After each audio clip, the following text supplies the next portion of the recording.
aumento de eventos extremos tem sinalizado cada vez mais a necessidade de sistemas de prevenção e ação eficazes em ocorrências por meio das defesas civis. Neste cenário de desafios climáticos, recebemos hoje como convidado do programa Eu, Nós e Nosso Meio Ambiente WebDoc, o Tenente-Coronel Reinaldo de Araújo Monteiro, chefe de gabinete da Casa Militar e de Proteção e Defesa Civil do Estado de São Paulo. Ele é o entrevistado do episódio 8 da série 15, Caminhos da COP30 no Brasil, a temperatura de nosso termômetro da emergência climática, e do episódio 17 da série 8, Justiça Climática, uma prioridade no século XXI. Coronel Araújo, obrigada pela participação no programa Eu, Nós e Nosso Meio Ambiente WebDoc, que trata tanto da Conferência do Clima, que acontece em Belém, na Amazônia, em novembro desse ano, e também da nossa série Justiça Climática, uma prioridade no século XXI. Nosso tema de hoje, defesa civil, que é extremamente estratégica, dentre os atores relacionados à crise climática. Eu gostaria que o senhor explicasse exatamente qual é o papel da defesa civil hoje, e em especial de São Paulo.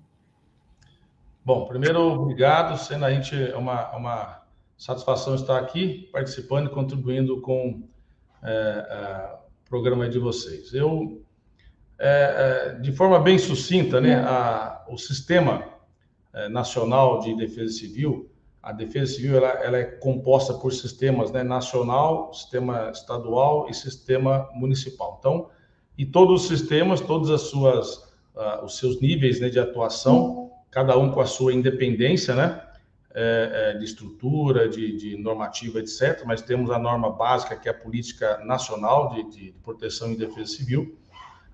Todas elas funcionam como uma engrenagem, funcionam integradas e tem ali, conforme a nossa política nacional, a política estadual, regras e deveres para se atuar dentro do sistema. Mas, de uma maneira geral, a atividade realmente da Defesa Civil do Estado é atuar na proteção das pessoas, levar mais segurança e proteção para a vida das pessoas, em razão aí das mudanças climáticas, dos eventos extremos que, infelizmente, cada vez estão mais presentes em não só no nosso estado, como no país e no mundo, no mundo inteiro.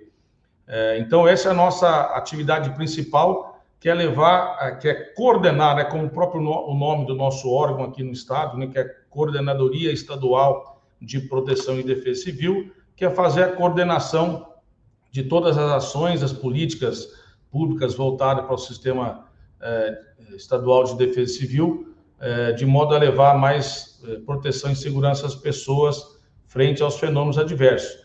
Então, nós vamos desde capacitação, de treinamento, voltado aí para as defesas civis, para o sistema estadual, para as defesas civis municipais, e também para a população, que a gente realiza simulados, treinamentos, para a gente levar não só orientação para os órgãos das defesas civis municipais, mas também para a população envolvida em área de risco. Então, fazemos simulados, treinamentos em área de risco. Estruturar também, apoiar na estruturação das defesas civis municipais, esse é um grande papel nosso, que a gente pode falar mais adiante sobre isso. E também quanto à mitigação, à redução de riscos nas áreas de risco em todo o estado de São Paulo, em todos os municípios. Então, através de instrumentos técnicos, de mapeamento de risco, para a gente levar orientação e instrução às pessoas, aos municípios. E, Coronel Araújo, com relação à formação, muitas vezes a gente ouve, eles são voluntários. Então, isso que eu queria entender, são voluntários, são funcionários, Quem é que faz parte desse corpo, da Defesa Civil? Bem, aqui no estado de São Paulo, principalmente, a Defesa Civil do estado, ela é formada por militares. Apesar do nome ser Defesa Civil, mas ela é formada por militares, por policiais militares e bombeiros, Nós somos aqui no estado, a Polícia Militar, ela engloba também os bombeiros, então ela basicamente é formada por militares que atuam aqui no nosso sistema. Já nos municípios, realmente são funcionários da Prefeitura Municipal.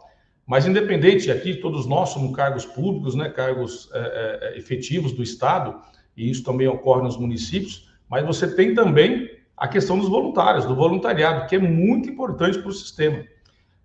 Para você ter uma ideia, nós acabamos de voltar da Espanha e Portugal, de uma visita ali para conhecer e buscar novidades para atuação aqui no Sistema Estadual de Defesa Civil. E você vê ali um exemplo, vou citar um exemplo de Portugal. A Defesa Civil Nacional de Portugal, o maior número de integrantes deles é composto por voluntários. Mais de 30 mil voluntários compõem a Defesa Civil Nacional lá de Portugal. Boa parte deles atuam apenas nas emergências, quando são convocados, mas tem aqueles que dispõem lá de às vezes 2 dias, 3 dias da sua semana para atuar constantemente na Defesa Civil Nacional lá de Portugal. Então, eu tive a importância de se ter a participação de voluntários, o que não é diferente aqui para nós no estado de São Paulo, no Brasil também. E quando a gente fala de áreas de risco, no contexto, sim, paulista, né, eu gostaria que o senhor exemplificasse, assim, quais as nossas principais áreas de risco, alguns exemplos, né, para a gente entender também as diferenças de eventos extremos, né, que atingem esses locais. Sim. Bom, aqui no nosso estado de São Paulo, a gente tem a região mais leste do estado, que pega desde a região metropolitana, até a gente pega ali a região também de Campinas, Sorocaba, Piracicaba, e dali para a região faixa leste do estado, principalmente a região metropolitana, o Vale do Paraíba, o litoral nosso, todo o nosso litoral, e também o Vale do Ribeira, que são as áreas mais críticas para nós em termos de riscos, principalmente de deslizamento e alguns pontos também de alagamento. Os riscos de alagamento nós temos em todo o estado de São Paulo. Por exemplo, aí, São José do Rio Preto, uma cidade grande que às vezes você não tem grandes rios que cortam a área urbana do município, mas você tem pontos de inundação ali também, por conta de chuvas ou até transbordamento de rios. Então, nós temos essa questão de riscos de inundação e alagamentos em todo o estado de São Paulo. Mas essa faixa leste, principalmente aqui que a gente cita o litoral nosso, aí nós temos sim grandes riscos ali de alagamento e principalmente de deslizamento. O deslizamento de terra, que é uma preocupação muito grande para nós. Por quê? Normalmente ele é um fenômeno mais abrupto, um fenômeno mais rápido e que ceifa vidas, né? Então você tem um exemplo aqui de São Sebastião que aconteceu, né, em fevereiro de 2023. Só ali nós perdemos 64 vidas em São Sebastião, e todos elas praticamente por deslizamento de terra. Então, o deslizamento de terra é uma preocupação grande e que nós temos esse fenômeno, principalmente onde encontram-se mais as áreas de risco, na faixa leste do estado, região metropolitana, que volta e meia temos problemas aqui também. Franco da Rocha, tivemos em 2022 18 mortos lá. Então, volta e meia nós temos problemas não só na região metropolitana, mas também no litoral, que as áreas que nos preocupam muito por conta do relevo mais acentuado, né? Ali no Vale do Paraíba, Campos do Jordão, por exemplo, nós temos a Serra da Mantiqueira, com uma região muito acentuada, que volta e meia nós temos deslizamento de terra por ali. Então, são a faixa leste do estado, de maneira geral, onde nós temos mais essa preocupação com o deslizamento de terra, isso muito por conta também do relevo, né, da Serra do Mar, ali, que pega todo o nosso litoral, Serra da Mantiqueira, Serra da Cantareira, aqui, região metropolitana de maneira geral. E tendo em vista que há um conhecimento com relação a essas áreas de risco, como é que se trabalha o fator da prevenção? Né? Porque dizem sempre que a prevenção é o melhor caminho, né? Mas a gente vê que às vezes o que ocorre foi exatamente não ter havido essa prevenção, né? Infelizmente, Sucena, nós temos no nosso estado, no Brasil e no mundo todo também tem esse problema, às vezes, da ocupação em locais de risco, ocupação em áreas de encosta. Infelizmente, nós temos isso aí. Temos um grande número de habitações aqui. Isso é um problema histórico que vem no nosso país, o nosso estado também não é diferente, de você ter ocupações em áreas de risco, em áreas de encosta. O ideal seria que não tivéssemos. Essa é a situação, o cenário ideal. Mas como nós temos, isso é um problema histórico que já vem no no nosso país há muito tempo, você tem que tomar algumas medidas, né?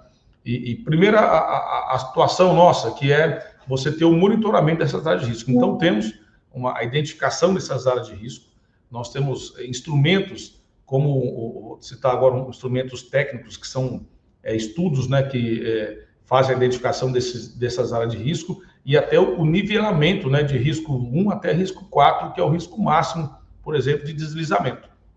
Você tem risco também de inundação, e aí, assim, nós monitoramos, identificamos esse risco e fazemos, durante, por exemplo, o período das chuvas, a implantação do nosso plano preventivo de defesa civil, que tem um monitoramento e acompanhamento dos níveis de chuva, de previsão e até de verificação nos locais, junto com as defesas civis municipais, quando você tem já um acumulado de chuva considerável. Então, você tem, por exemplo, o litoral, que você tem um solo que já é mais encharcado, que suporta um pouco mais de água, né, no seu acumulado. Você tem níveis ali de 80 até 100 milímetros, que ainda está dentro de um estado de observação. Depois disso, começou a acumular mais água, você já passa a ter um nível de atenção. E aí, a partir de então, se você tem previsão de mais chuva ainda, a gente starta um monitoramento, a vistoria de campo, através das defesas civis municipais. E aliado a isso, como eu disse, nós temos instrumentos que vão permitir identificar quais são as áreas de risco. Então, são várias frentes que a gente atua para identificação e monitoramento dessas áreas.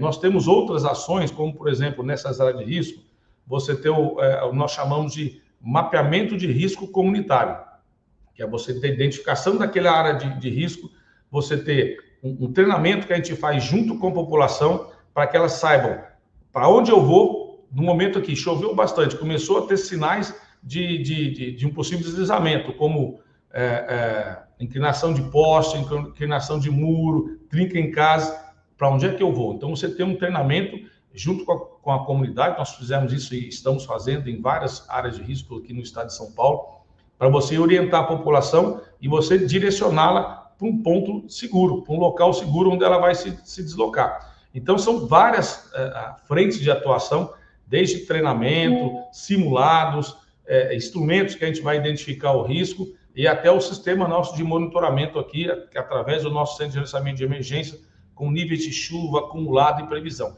E, por último, hoje, que a gente faz também, que é o nosso alerta, né? Que nós emitimos também o alerta, um instrumento importantíssimo, era um sonho nosso de consumo isso aí, que em outros países já existe há anos, né? E nós não tínhamos aqui, que é o alerta no formato Cell Broadcast.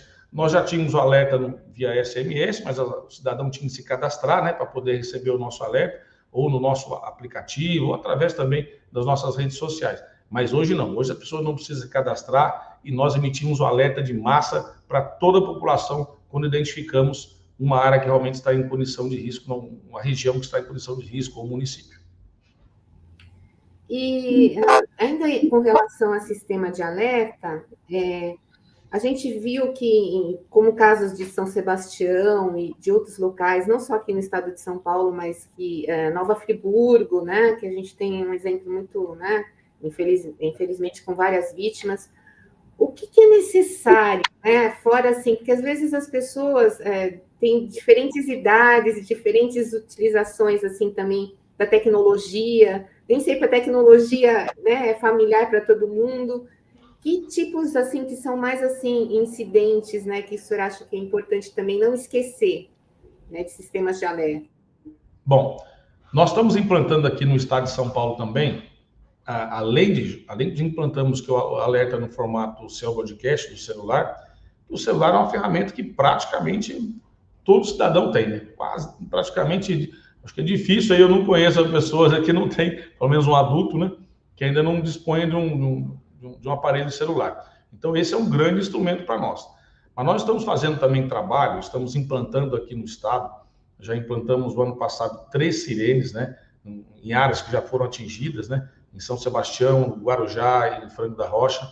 E esse ano estamos implantando mais 4 em áreas de risco, né, áreas de risco de inundação, como, por exemplo, nós fomos inaugurar recentemente lá em São Luís do Paraitinga, né, que é um município que já foi muito afetado, é um município também que sofre muito com alagamentos, né, e já teve um grande desastre, não sei se deve se lembrar, de 2010, né? Naquela virada de ano, de 2010 para 2011, que felizmente tivemos um óbito, felizmente não, né? Infelizmente tivemos, mas um óbito só em face do desastre, né, da tragédia que aconteceu no município, que foi totalmente afetado.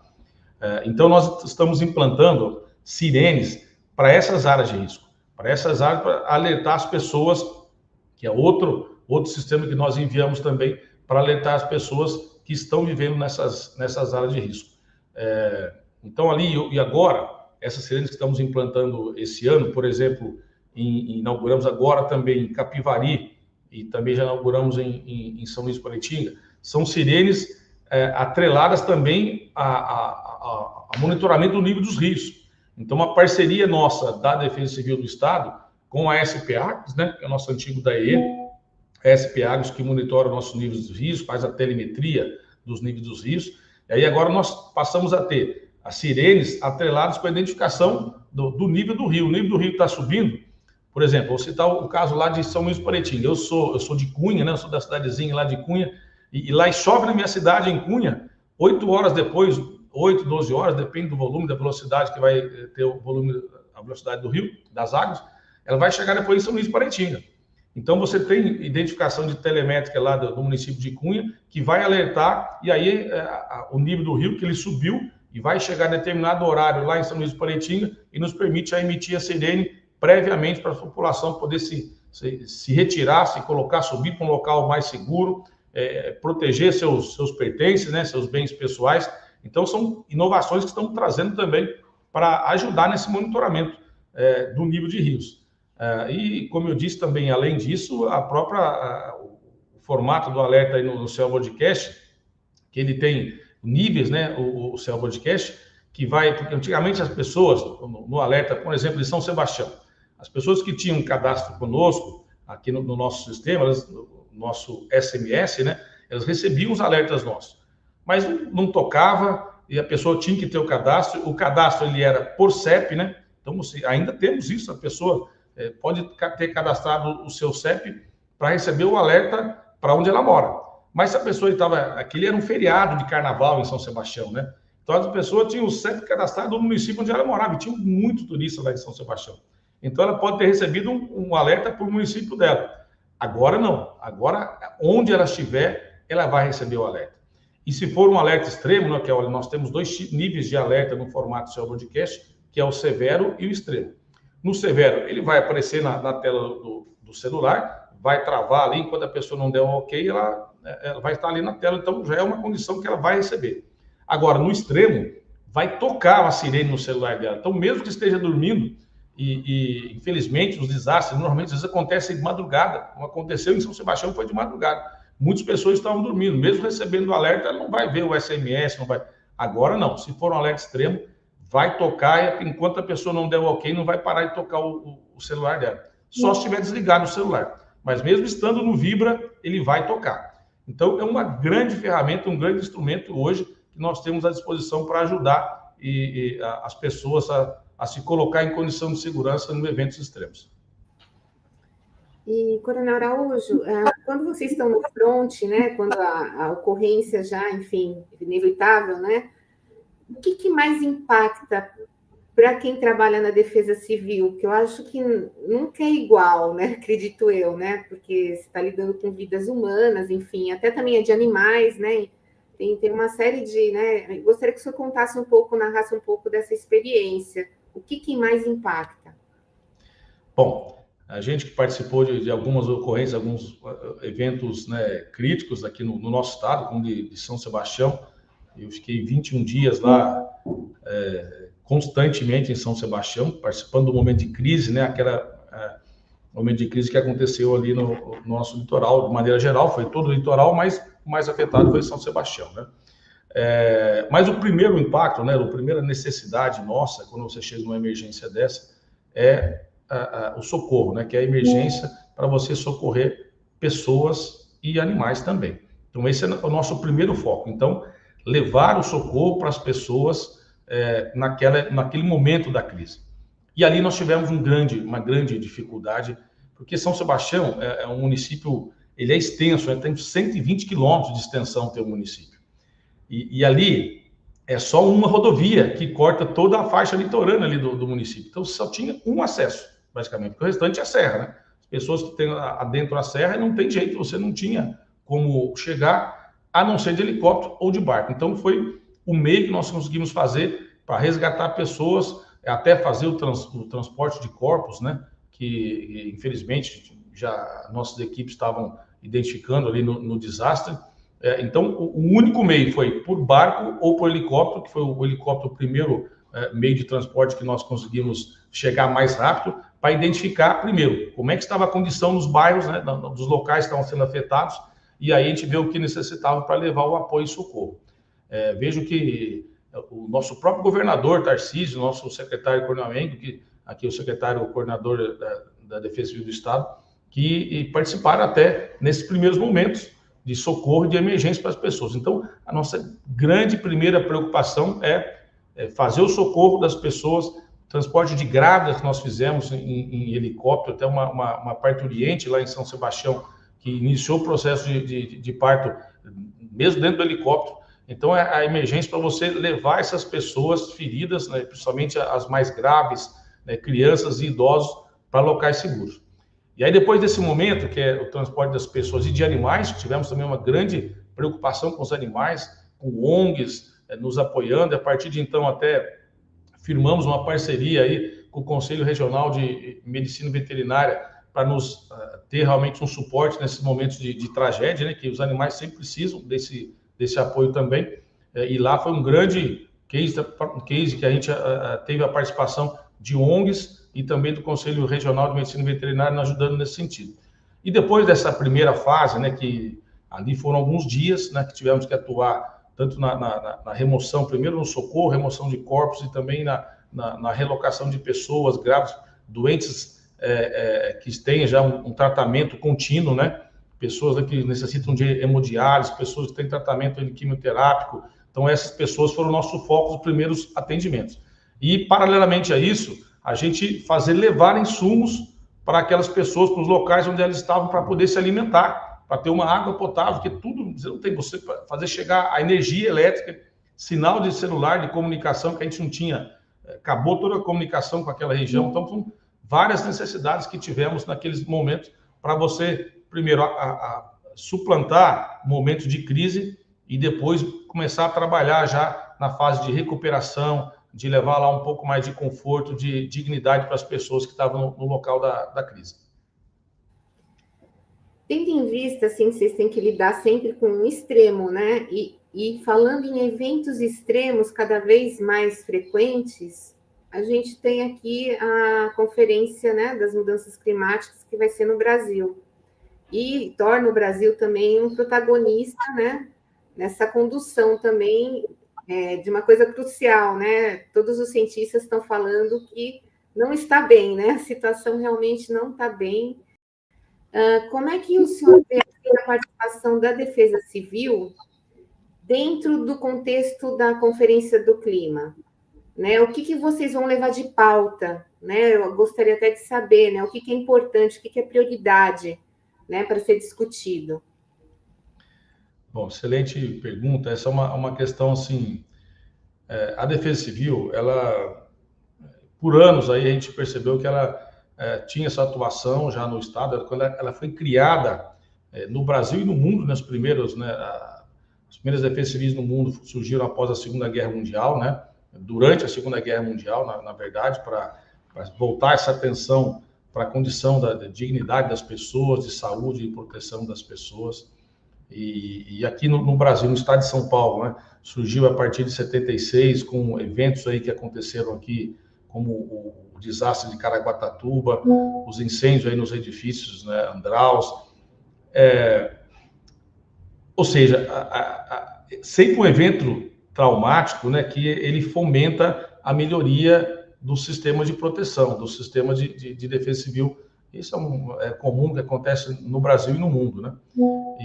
Mas a gente tem percebido, eu já estou no sistema de proteção e defesa civil há um bom tempo, né? Mais de uma década, aí, partindo aí para 2 décadas de atuação no sistema, a gente viu uma evolução muito grande mesmo no sistema.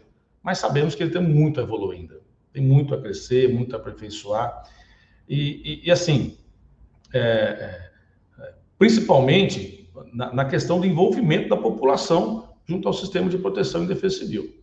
Não adianta você ter um órgão só estruturado, muito bem estruturado, com recursos financeiros para fazer atuação, se a população não participa em nada.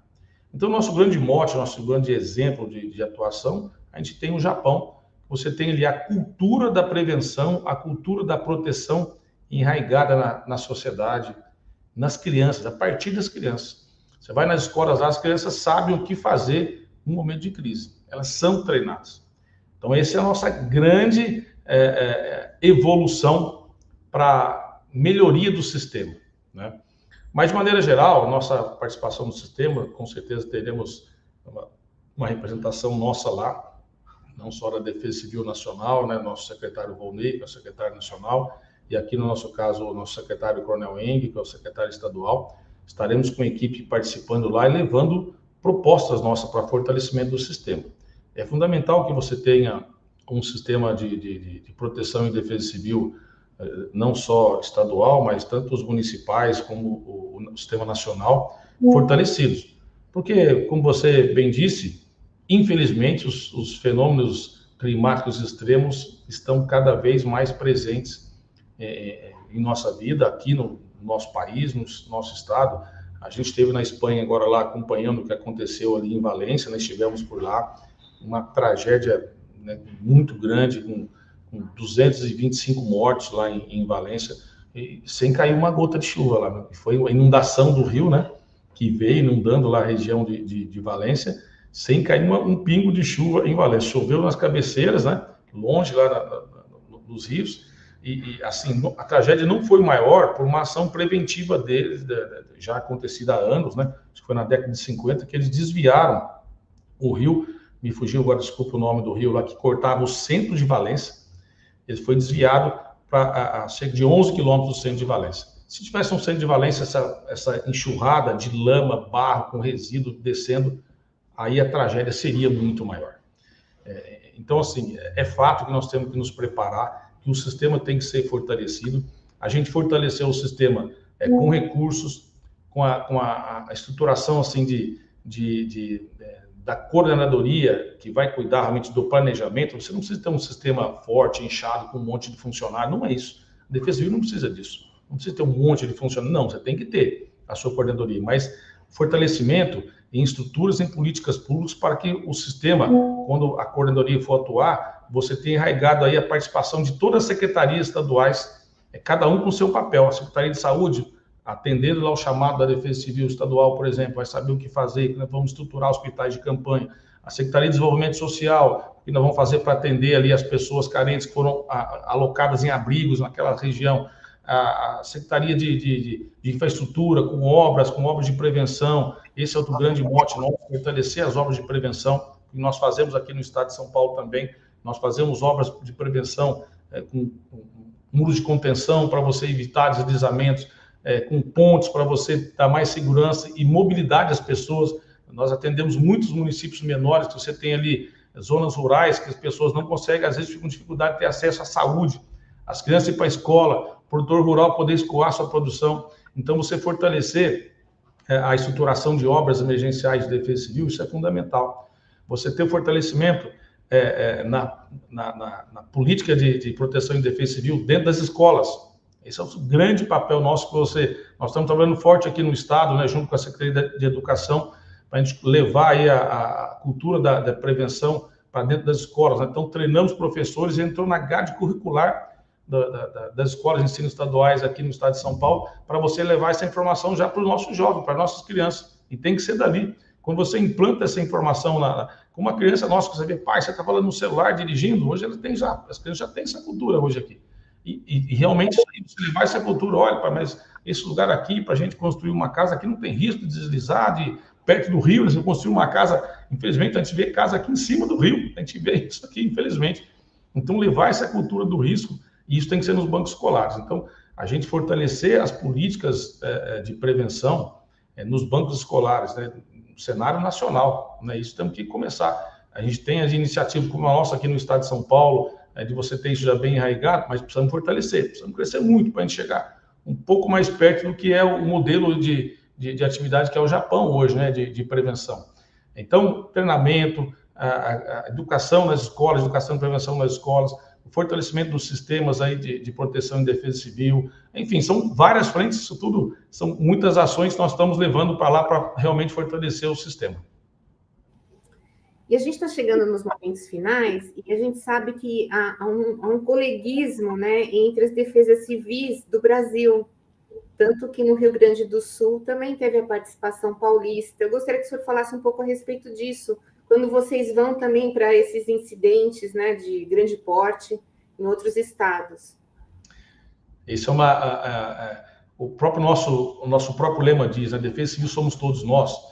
Então, você tem que ter a participação e integração de todos, desde da integração do município apoiando o outro, né? Isso nós fomentamos muito hoje. O município não precisa ter, como eu disse já, não precisa ter, normalmente, municípios pequenos, né? Não tem como você ter um número grande de funcionários, isso é oneroso para o município. Então, você tem que ter, sim, uma integração regional, isso nós fomentamos muito aqui no nosso estado, né? Para que os municípios se apoiem num evento extremo que superou a necessidade de resposta daquela defesa civil municipal. Então, ela vai pedir apoio aqui para o Estado, e o Estado vai apoiar, e também os municípios, como aconteceu em São Sebastião. Nós tivemos, eu me lembro, quase 30 defesas civis municipais apoiando a atuação lá, e tivemos de outros estados também. E aí você citou bem o exemplo de Rio Grande do Sul. Eu estive lá também no Rio Grande do Sul, ficamos 15 dias lá atuando na região central, a região central do estado, a região do Vale do Taquari, região de Lages, região de Santa Cruz, onde montamos nossa base de comando ali, da atuação lá no Rio Grande do Sul. Tínhamos outras equipes nossas também apoiando a região lá de Porto Alegre, onde era o gabinete de crise central, ficava lá em Porto Alegre. Então, tínhamos equipes nossas lá que ficaram até depois que voltamos, trocamos equipes, mantivemos equipes ali, mas essa atuação, essa integração e fortalecimento e ajuda aos outros estados, não só estados, outros países, né? Nós mandamos para a Turquia, por exemplo, no terremoto de Turquia, mandamos agentes nossos de defesa civil, do Corpo de Bombeiros, foram apoiar lá na Turquia também. E aqui também, como nós fizemos no Rio Grande do Sul, mandamos equipes já para o Nordeste, lá para Bahia, para Salvador, para Pernambuco, quando tivemos desastres por lá, nós sempre apoiamos também. Atuamos, tivemos uma atuação forte lá no Rio Grande do Sul, com equipes nossas, e ali o nosso secretário aqui, o Coronel Eng, ele é o presidente do Conselho Nacional dos Coordenadores Estaduais de Proteção e Defesa Civil. Então, através do Conselho Nacional, nós coordenamos a atuação de outros estados, desde a participação em loco, com equipes, com engenheiros, com técnicos, com agentes de defesa civil, e também na doação, na coordenação e envio de equipamento de doação lá para o estado. Então, nós dividimos e ali controlamos para você ter até várias regiões do estado, porque lá foi o estado todo, né? Dos 494 municípios, salvo engano, 460, cerca de 460 decretaram situação de emergência ou estado de calamidade. Então, foi o estado todo afetado. E aí, nós tivemos que fazer um esforço grande para você, às vezes, não colocar gente demais numa região, no município, e outro município está faltando doação. Então, tudo isso você tem que coordenar e ter uma sinergia de atuação para você realmente ir no apoio ao município, e não ao Estado ali no caso, né? E não apenas você ir, às vezes, gerar mais demanda. Quando você vai apoiar, você vai como reforço para um Estado, para um município, você tem que ir com toda a preparação para você não gerar ônus nenhum para aquele Estado que está precisando. Então, a gente leva desde alimentação, uma questão de hospedar, tudo, barracas, tudo para você, estou aqui para te apoiar. Não é que eu chegar ali, eu estou aqui, mas eu preciso disso, preciso de alimentação, preciso de comida, Aí, ali o estado onde já está com a demanda alta, você chegar e levar mais demanda. Então, quando nós vamos, a gente tem que ter essa consciência que você tem que ir realmente para ser um apoio, um reforço, e não gerar demanda. E isso nós fizemos, foi uma atuação muito grande, coordenamos uma grande ação ali de redistribuição dos meios, que gerou muita demanda também, que gerou tanta doação ali que você tem que tomar muito cuidado com a doação, que depois ela vira tragédia da tragédia. A doação, às vezes, dá um risco, é muito complicado isso aí. E se você não tiver pessoas ali capacitadas, treinadas e realmente ali alocadas para fazer esse apoio, isso gera até um risco até para aquele município, aquele estado, no caso. mas ali tivemos uma atuação muito grande, foi uma coordenação de esforço muito grande que com certeza ajudou muito o nosso Estado, e recebemos lá do nosso secretário Coronel Boeira, que é o secretário coordenador de Defesa Civil do Estado lá, do governador, recebemos lá, fomos muito felizes e ficamos contentes de ter a gratidão que ouvimos da população também lá. A gente ouvindo da população a gratidão deles para com o nosso pessoal aqui, nossos paulistas, apoiando naquele momento difícil que o Estado ali todo passou. E agora eu gostaria de saber uma narrativa sua de experiência de campo que talvez tenha mais emocionado o senhor, né, nessa trajetória de quase 2 décadas, né, como o senhor citou, que o senhor se lembre, né, e possa falar para a gente. Olha, assim, são várias, Sucena, que a gente já teve de participação em alguns eventos danosos. Mas eu cito, assim, um caso que aconteceu em São José dos Campos. Eu era coordenador regional de Defesa Civil no Vale do Paraíba, né, eu moro lá em Taubaté hoje, mas a semana inteira estamos na luta aqui em São Paulo, né, atuando a nossa Defesa Civil do Estado aqui. E quando você chega ali e vê uma família, né, a mãe com 3 filhas mortas com soterramento, teve um deslizamento de terra que vitimou a família inteira e ficou só uma criança fora ali que sobreviveu. Então, é muito difícil, isso te comove demais a gente. Eu tive 2 casos em São Sebastião, um desse, foi outro também que aconteceu em outro local lá da cidade que me marcou muito. Mas mais recente, isso já tem um tempo, né? Mais recentemente aqui em São Sebastião, você vê o risco assim de a gente visitando algumas regiões lá afetadas, e você via ali, acho que era Boiçucanga, né? Você entrando no bairro ali de Boiçucanga, que é sertão de Boiçucanga que a gente chama lá, e você via algumas casas afetadas pela lama, pelo barro que desceu, e você vê assim, uma casa de 2 andares, metade da casa tinha sido levada, e a outra metade estava ali, um pai com a mãe e 5 filhos. E você tentando convencê-lo a sair da casa, ir para um local seguro. E a pessoa não quer sair, porque ela não quer abandonar o bem dela. Isso é muito difícil, a gente ter essa condição de você convencer as pessoas a sair daquele local para proteger a sua vida, a vida dos seus filhos. E é muito triste você ver essa condição e nos afeta e muito. E da mesma maneira, como você citou a questão de animais, depois disso, a gente trabalhou em remover todas as pessoas que estavam em abrigos em escolas, né, que você tinha que liberar as escolas para voltar às aulas, né, escola, ginásio, e nós levamos isso para cerca de 21 pousadas lá em São Sebastião. Então, um trabalho muito grande aqui do governo do estado, junto com entidades privadas que doaram para você ter o custeio dessas pousadas, né?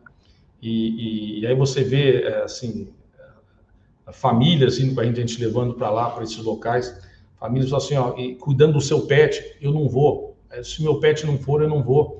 Então, é todo um trabalho que a gente varava à noite. Eu transferi, minha residência foi para lá nesses períodos aí, para você poder levar um pouco de dignidade para as pessoas, para os animais, naquele momento de crise.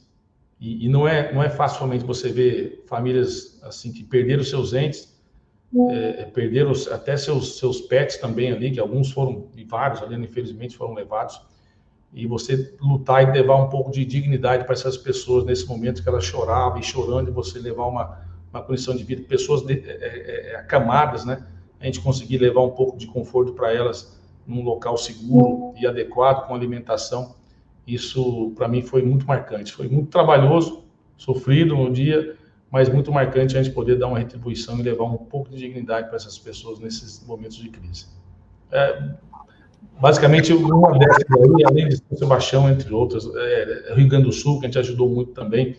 E você, como eu já disse, você ouvir dos gaúchos lá, a gratidão deles para conosco, assim, para a nossa equipe lá, ajudando naquele momento de crise também, isso também nos reconforta muito. Coronel Araújo, por favor, as considerações finais. Então, pensando também no contexto da COP30 e da justiça climática, né, que a gente fala tanto, né, mas às vezes é tão difícil, né? Bom, Sena, primeiro eu agradeço pela oportunidade, pelo momento aqui da gente trocar uma ideia com vocês, falar um pouco de nossa experiência e nossas lutas. E a gente tem que fazer o nosso papel, né? Ajudar e estamos levando aí agora para a COP30 e também uma, né, proposta de melhoria para o nosso país, né, para o nosso sistema de proteção e defesa civil, porque o nosso momento realmente é de unir esforços, né, de se unir para realmente levar mais dignidade, mais proteção para as pessoas. Temos muito que fazer, sabemos disso, né, temos uma ação muito forte ainda para a gente atuar. A gente já está na estrada aqui, atuando na proteção das pessoas, né, já há mais de 30 anos de atividade, né? Então a gente viu uma evolução muito grande, mas sabemos que temos muito que melhorar ainda, né? Buscando aí a justiça climática, né? De você ter realmente a proteção. Nós vimos o que aconteceu o ano passado em termos de incêndios florestais aqui no estado de São Paulo. Foi muito difícil, uma crise muito grande para nós, que eu nunca tinha visto uma crise dessa que tivemos, quase 700% de aumento de focos de incêndio aqui no estado de São Paulo. Então, assim, são muitas frentes que temos que trabalhar, não só na questão aqui de defesa civil, de fortalecer o sistema, de fortalecer a cultura da proteção dentro da nossa sociedade também, mas também de buscar a justiça climática, a preservação, eu que atuei também no processamento ambiental, a preservação dos nossos recursos naturais, isso também é fundamental. São grandes frentes, mas nós temos que firmar o pé ali, nossa missão, e saber que cada um fazendo um pouquinho da sua parte ali, você vai estar contribuindo com muito. Obrigado, e como eu disse, defesa civil somos todos nós. Tá, muito obrigada, e até uma próxima pauta aí que a gente possa também narrar essas melhorias que o senhor está citando, né, e as reivindicações atendidas também. Obrigada. Obrigado, sucesso para vocês aí, conte conosco aqui.